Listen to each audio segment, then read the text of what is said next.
महाराष्ट्र माझा news channel like करा, share करा, सबस्क्राईब करा, बेल नोटिफिकेशन ऑन करा व रहा अपडेट.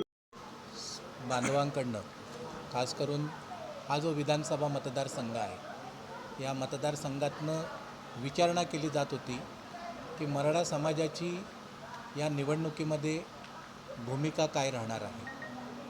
आणि म्हणून या सगळ्या किंतु परंतुला पूर्णविराम देण्यासाठी आम्ही मराठा महासंघाची भूमिका आज या ठिकाणी या मतदारसंघापुरती जाहीर करतो आहोत. मुळात मराठा समाजाचा मुख्य प्रश्न आहे आरक्षण, आणि आरक्षणाचा जो प्रश्न निर्माण झाला हा शेतीमुळे निर्माण झालेला आहे. शेतीला हमीभाव नाही आणि त्याच्यामुळे शेती परवडत नाही, आणि मराठा समाजाची पात्रता असूनसुद्धा आरक्षणाच्या नियमामुळे मराठा मुलांना शैक्षणिक प्रवेश मिळत नाही, शिक्षणात संधी नाही, नोकरीत संधी नाही.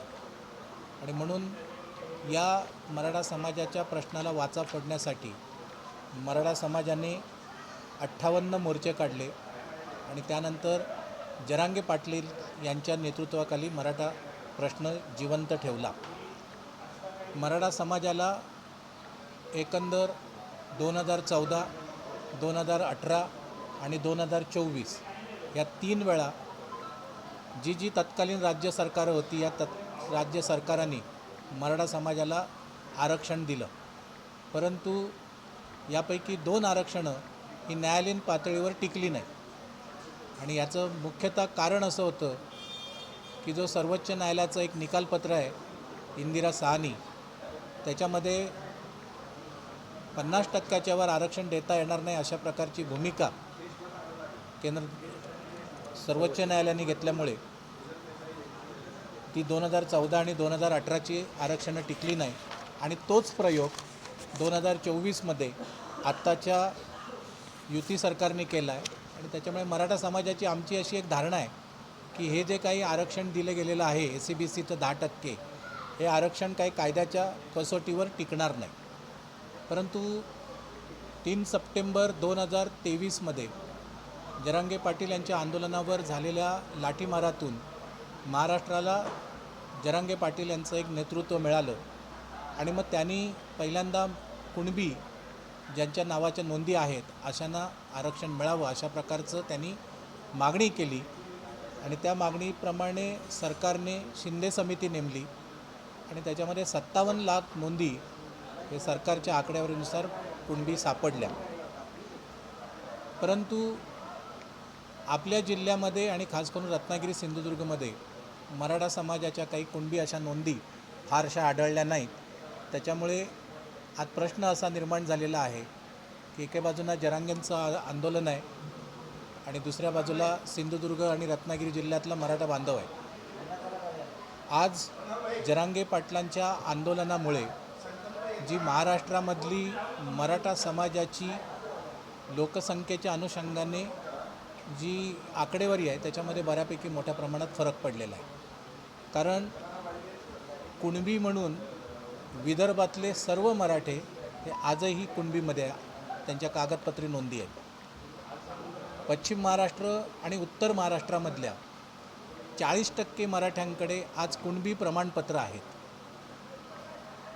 राहिला प्रश्न आहे फक्त मराठवाडा आणि कोकण.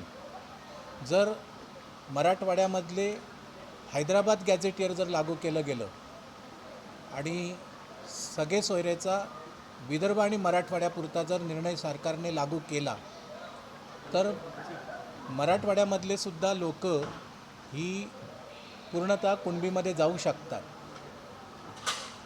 हा मुद्दा आम्ही एवढ्यासाठीच सांगतो आहे की मराठा समाजाने आता आंदोलनं किती वेळा करायची आणि प्रत्येक वेळी मराठा समाजाने तोंडघशी पडायचं का, अशी एक परिस्थिती आता आमच्यापुढे निर्माण झालेली आहे. आणि म्हणून आम्ही अशा प्रकारची एक भूमिका घेऊन आलेलो आहोत. संबंध महाराष्ट्रामध्ये 3.5 कोटी मराठे आहेत. या मराठ्यांपैकी जर मराठवाड्याचा प्रश्न सुटला तर जवळजवळ 2.25 कोटी मराठे हे आज कुणबीमध्ये जातात. राहिला फक्त 70 ते 80 लाख मराठ्यांचा. आणि जर त्यांच्यासाठी जर EWS हे आरक्षण दिलं तर मराठा समाजाचा आरक्षणाचा प्रश्न हा कायदेशीररित्या सुटू शकतो. आणि म्हणून आमची भूमिका अशी आहे, पहिली की जो कोणी उमेदवार येथील निवडून आल्यानंतर जे जरांगे पाटील यांची जी मागणी आहे, हैदराबाद गॅझेटियर लागू करणं आणि सगळे सोयरेचा जो अध्यादेश आहे, हा विदर्भ आणि मराठवाड्याला लागू करण्याबाबतची भूमिका घेईल. आणि फेब्रुवारी 2024मध्ये जे मराठा समाजाला फसवं आरक्षण दिलं गेलेलं आहे ते रद्द करून त्याऐवजी जर आम्हाला EWS आरक्षण लागू करण्याची जो भूमिका घेईल तर त्या व्यक्तीकडे आमचा कल राहील. नुसताच हा प्रश्न मराठा आरक्षणापुरताच मर्यादित नाही आहे, तर दुसरी एक मागणी आम्ही या ठिकाणी सातत्याने मराठा समाजाच्या प्रश्नांमध्ये लावून धरतो आहोत, ती म्हणजेच कोकणाकरता स्वतंत्र वैधानिक विकास महामंडळ लागू केलं पाहिजे. विजय केळकर समितीने 2013मध्ये जो रिपोर्ट दिलेला आहे त्यामध्ये कोकण हा आर्थिकदृष्ट्या मागास त्यांनी घोषित केलेला आहे. आणि भारताच्या राज्यघटनेच्या आर्टिकल 371 नुसार विदर्भ, मराठवाडा आणि उर्वरित महाराष्ट्रासाठी वैधानिक विकास महामंडळ करण्याची तरतूद आहे आणि त्याप्रमाणे ती मंडळ स्थापन झालेली आहे. परंतु कोकणाचा समावेश हा उर्वरित महाराष्ट्रामध्ये केल्यामुळे आणि आपल्या इकडचे जे नेते मंडळी आहेत त्यांचा तेवढा महाराष्ट्रामध्ये प्रभाव नसल्यामुळे आमच्या वाट्याचं विकासाचा जो निधी आहे हा पश्चिम महाराष्ट्रातल्या नेत्यांनी पळवलेला आहे. आणि आम्हाला फक्त कोकणचा कॅलिफोर्निया करतो म्हणून एक गाजर दाखवलं. आम्ही लहान असल्यापासून आज माझं वय 55 झालं तरीसुद्धा आम्ही कॅलिफोर्नियाच ऐकतो आहोत. त्याच्यामुळे असं खोटं गाजर आम्हाला दिलेलं आहे. त्यामुळे आमची मागणी अशी आहे की कोकणसाठी स्वतंत्र वैधानिक विकास महामंडळ जर नेमलं गेलं नोकर भरतीला आरक्षणाचे कुठले नियम लागू नाही आहेत. म्हणजे बाबा तुम्हाला घ्यायचं नाही, ह्यालाच घ्यायता येईल असं काही नाही. आपल्या जिल्ह्यातली 100% मुलं घेतली जाऊ शकतात. असंही असताना हे राजकीय लोक आमच्यापासून ही सगळी लक्ष नाही आहे यांचं, मग यांना आपण का निवडून द्यावं. आणि म्हणून आम्ही असं आव्हान केलेलं आहे की आम्ही या सगळ्या लोकांना एक पत्र देणार आहोत, क्वेश्चनरीज, आणि ह्या भूमिकेला आमच्या लेखी स्वरूपात जर त्यांनी पाठिंबा दिला तर मराठा समाज त्यांचा विचार करेल. अन्यथा आम्ही मराठा समाजाला आव्हान करतो आहोत की जर या भूमिकेला जर या राजकीय पुढाऱ्यांनी किंवा ह्या उमेदवारांनी जर लक्ष दिलं नाही तर येत्या निवडणुकीमध्ये तुम्ही नोटा हा पर्याय वापरून तुम्ही यांचा निषेध नोंदवा. कारण आत्ताच्या निवडणुकीमध्ये विकासाचे मुद्दे भरकटलेले आहेत आणि मुलाच्या बेरोजगारीबद्दल कोणीही बोलत नाही आहे. त्याच्यामुळे ही निवडणूक आमचा विषय आहे की बेरोजगारी इथल्या प्रश्नांवर केंद्रित झाली पाहिजे. त्यांच्या भूमिकेप्रमाणे तुम्ही आता बघा, मला 2 मतदारसंघातनं मराठा समाजाची भूमिका काय असा कोणी काय प्रश्न नाही विचारला. त्याच्यामुळे ही जी भूमिका आमची आहे ही आम्ही फक्त सावंतवाडी मतदारसंघापुरतीच आहे. आमची काही राजकीय भूमिका नाही आहे आणि राजकारणात सगळेजण निवडणूक लढवू शकतात. त्याच्यामुळे त्यांना डावललं की नाही याबद्दल मी काही जास्त बोलू शकत नाही. मी एवढंच सांगू शकतो की मराठा समाजाची भूमिका काय असेल. त्याच्यामुळे ती त्यांची भूमिका आहे, ते त्यांचा प्रश्न आहे. तो आपल्याकडे आली आज गेली 25 वर्ष कृषी उत्पन्न बाजार समिती या जिल्ह्यामध्ये कार्यरत आहे. परंतु आजही सिंधुदुर्ग जिल्ह्यातले प्रमुख उत्पन्नाची जी झाडं आहेत ती म्हणजे नारळ, सुपारी, काजू, आंबा, कोकम यांचे सगळे जे वायदे होतात किंवा जो माल विकला जातो तो वाशीच्या कृषी उत्पन्न बाजार समितीमध्ये जातो. वास्तविक इथली कृषी उत्पन्न बाजार समिती शेतकऱ्यांची लुबाडणूक होऊ नये या हेतूने ती स्थापन झालेली आहे.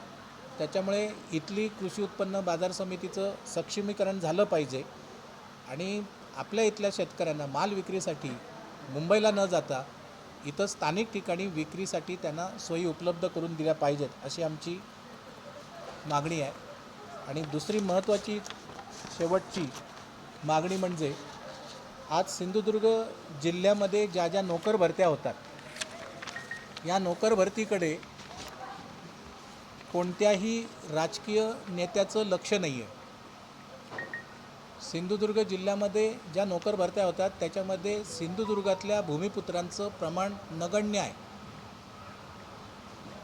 परजिल्ह्यातले उमेदवार त्यांच्या सगळ्या ट्रिक्स वापरून या ठिकाणी नोकरी मिळवतात आणि नंतर राजकीय वशिले वापरून पुन्हा ते आपल्या जिल्ह्यामध्ये निघून जातात. म्हणजे सिंधुदुर्ग हा महाराष्ट्रातील इतर जिल्ह्यांसाठी नोकरी मिळवण्यासाठी एक लॉन्चिंग पॅड झालेला आहे. तर हे लॉन्चिंग पॅड आम्हाला बंद करायचं आहे आणि याचं एक मासलेवाईक उदाहरण म्हणजे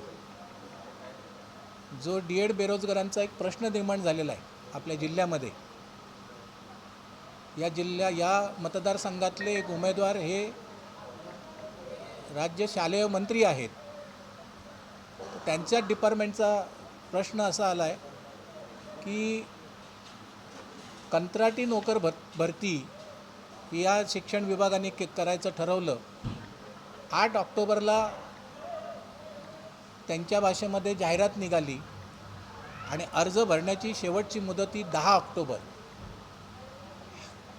म्हणजे ह्या एवढ्या 3 दिवसाच्या अल्प कालावधीमध्ये कंत्राट भरतीसाठी आवेदनं मागितली आणि प्रश्न असा निर्माण झाला की परजिल्ह्यातली लोक